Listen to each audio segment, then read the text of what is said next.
Jsi se sebou spokojený? Tohle si chtěl. Lidé jako ty mají v historii určeno speciální místo. Tolik lidí před tebou zotročovalo svůj lid, takže si nepochopil, jak to dopadne, když uděláš to samé. Zvláštní, co? Lidé mě nenáviděli, i když mi šlo jenom o dobro říše. Dobro říše? Kolik nevinných zemřelo rukou tvých vojáků? Co? O tyhle lidi ti šlo? Nenechni se zasmat. O tohle ti nikdy nešlo. Víš, kolikrát se už historie opakovala? Nejsi výjimečný. Jsi jen další z těch, co se nedokázali smířit s tím, jak svět kolem nich funguje. To se stalo už tolikrát, Theodine, tolikrát. A co to udělalo? Bojí s kým jak chceš, ale lidé potřebují pevnou ruku. Sám si proti mě lid obrátil. Poslouchají tě jako boha. Přitom nejsi nic jiného než nějaký ubožák, který si myslí, že je nějaký morální kazatel. Děláš to samý, co já. Kolik lidí už kvůli tobě umřelo? Snažíš se ukončit něco, co je větší než my. Moji lidé bojují sami za sebe. Každý voják věděl, do čeho jde. Nenávidí tě. Opravdu. Kolik z nich kvůli tobě ztratilo všechno, aniž by si na ně pomyslel? Tenhle řád nikdy nefungoval. Tenhle řád je jediná možnost, co máme. No tak dělej, ukonči to. Přeseď se sám. Nikomu chybět nebudeš, císaři.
Dneska to bude těžká noc.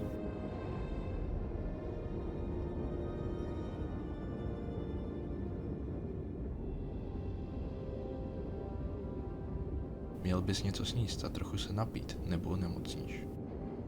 S trochou štěstí bude zítra po mně. To asi nebude moc hezká smrt. Rozhodně nárychlá. Někdy taky můžeš umírat hodiny v neskutečných bolestech. Prochanáč život položím.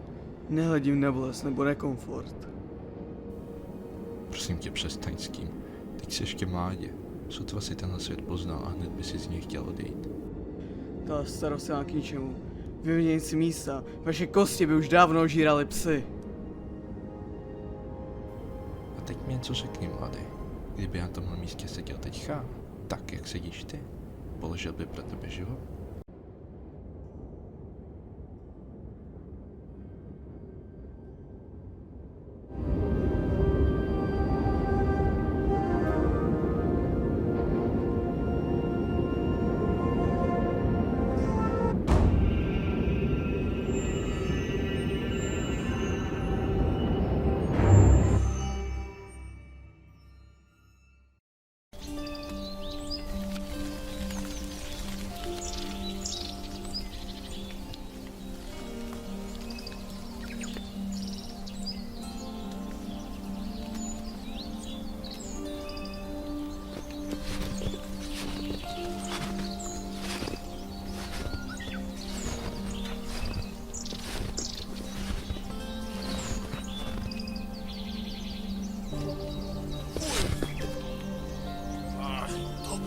Hele.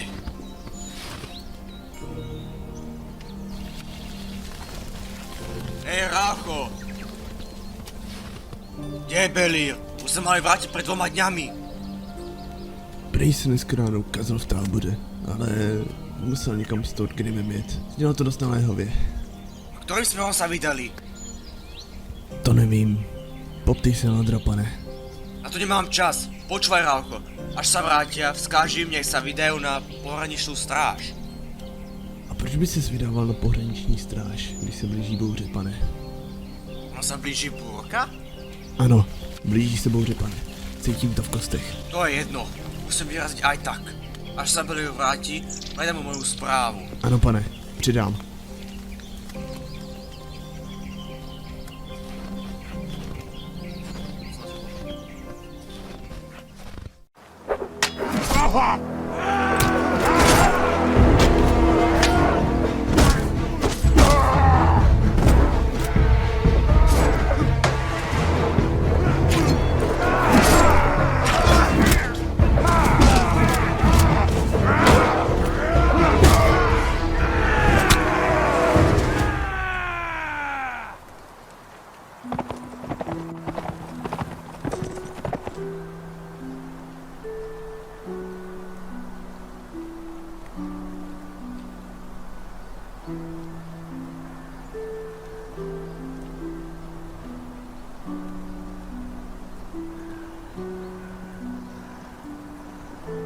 Musel se přemístit, ještě před chvíli tady tábořili. To jsou beztenelí. Nikdy nezůstanou na jednom místě příliš dlouho. Věděli o nás. Nejspíš ano. Vidí nás přicházet na míle daleko. Nejrozumnější by bylo vydat se na západ. Dáme jim ten náskok. A proč bychom to dělali? Můžeme vypátrat s nás. Vyrazili jsme se neoficiálně a bez povolení. Lord Nero bude zuřit. Neříkal jsi, že to oznámíš Lordu Nerovovi? Nebyl v táboře. Řekl jsem Nalderovi, ať Lordovi Nerovovi vyřídí zkaz. Musíme vyrazit. Nejspíš nás zasahne zimní bouře. Poberme zbraně a na koně.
Jo.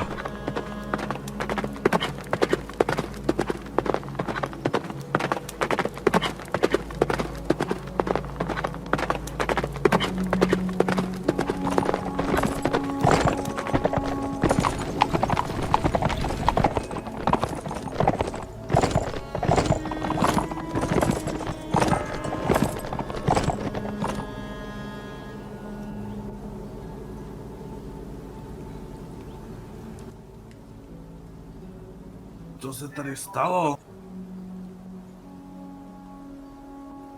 Myslím, že to je jasný. Lepší otázka by byla, kdo toho způsobil. Měl by to být beztenelí. Ne. Žádný kmen není natolik krutý, aby takhle zacházel s nepřáteli.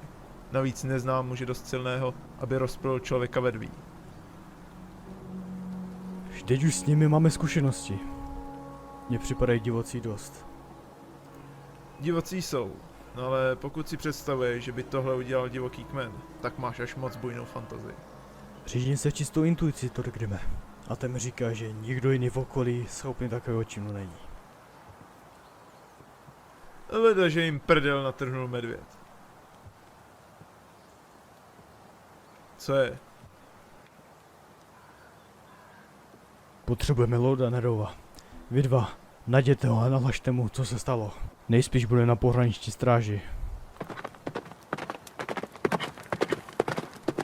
Kdo by takhle otevřeně napadl carský tábor a takhle zacházel s jejich těly?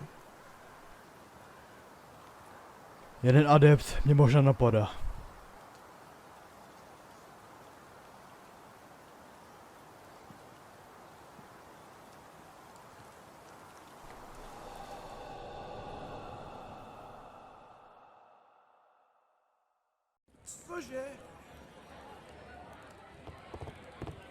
Rodine, vyhožte stav ohrožení a všichni šlechtici zmobilizují vojska. Hraničáři a strojnásobí výtky. Jestli objeví jediného vojáka chánu, chci jeho hlavu uděnou na talíře z cibuji.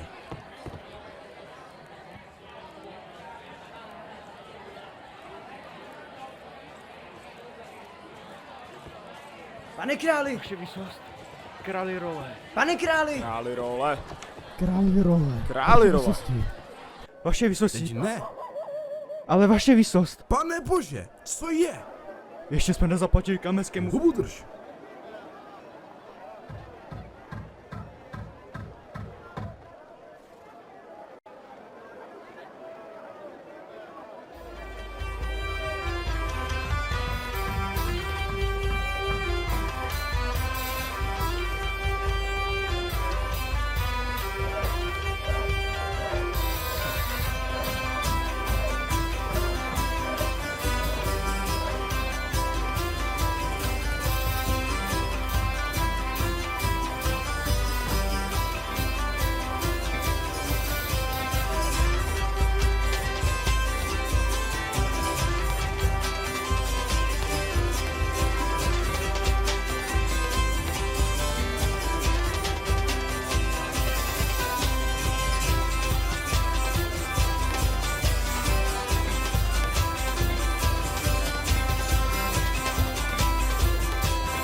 Tak to tady máme, pane Mirile. Máte stav ohrožení. Tady končí veškerá legrace. A naopak, příteli, pravá zábava teprve začíná. Ta naše hospoda, od zhora hospoda, to je pěkný zařízení. Polívka gréze, hostinský směs, želbu pivo, dobře pění.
Milý hrabě, jsem poctěn vaší návštěvou. Jsem i tak poctěn, že jste se rozhodli tyto dny míru trávit u mě doma. Hrabě Orine, my jsme také poctěni, že jsi nás pustil do tvého města. Nemohli jsme si nepovšimnout, že až nezvykle prosperuje. Jídlo na každém kroku a téměř zde nejsou žádní žebráci. To máš pravdu. Nachází se zde víc jídla, než dokážeš spočítat. Háček je ale v tom, že tím obrovským počtem jídla musíme nasytit obrovský počet hladových krků, pracující včetně v dolech, na polích nebo v lecích. Zkrátka si vystačíme tak akorát. Hrabě Zikmund nám nějak zmlkl.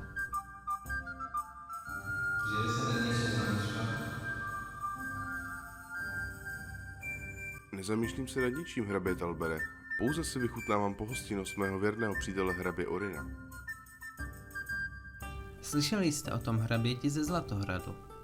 Ten magor má potřebu urážet krále bílých draků a vyhrožuje, že mu dobije bílou tvrz.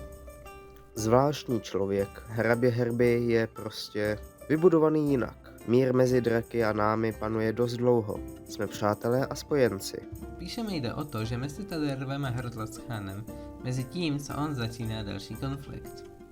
Jaký to opravdu zvláštní člověk. Naštěstí rvaní hrdel s Chánem už je minulost. Na zdraví, pánové. Na věčný mír. Na zdraví! Hrabě Orine, pane! Co pak se děje? Mám hlášení ohledně naší popravy. Trestanec unikl. Kurci! Jak si to mohl dopustit, Arnu? Unikl, ale podařilo se nám ho dopadnout, pane. Nestiu utéct z města. Arnulfe, já věděl, že tě ta šťastěna má ráda. Dobrá práce. Ať strážníci, kteří ho dopadli, dostanou bonus. Ano, pane. Můžeš jít, Arnulfe, a nezapomeň to nahlásit na začátku večerní směny rychtáři, ať to ví. Pane? Ano, Arnulfe? My si myslíme, že by bylo nejlepší ho popravit teď hned, než zase uteče, pane. Víte? No dobře. Jdi to nahlásit rychtáři, ať se sejdou lidi a my pak dojdeme. Jistě, pane. Ano, pane.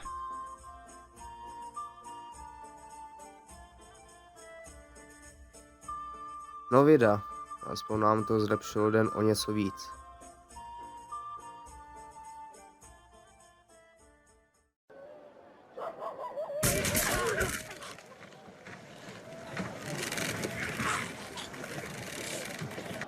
No, to je podívaná. Hrabě Orina. Co se děje? Jak jsem mluvil o hraběti Herbimu. Ano? Co s ním? Tak je to ještě mnohem horší, než jsme čekali. Král Heres Erelský je rozhněvaný a tak viní celé Zlaté království za to, jak hrabě Herby uráží a vyhrožuje králi draků. Pozveme hrabě Herbyho do Tyrty a zkusím ho donutit, aby svá slova vrátil zpátky. A omluvil se králi draků. A teď mějme chladnou hlavu.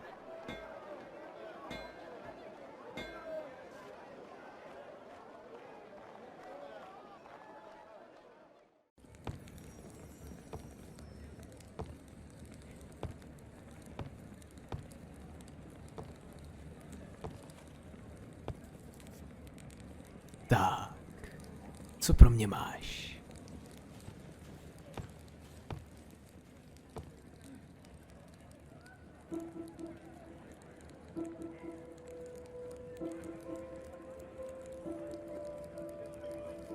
No, tak tohle značně komplikuje situaci.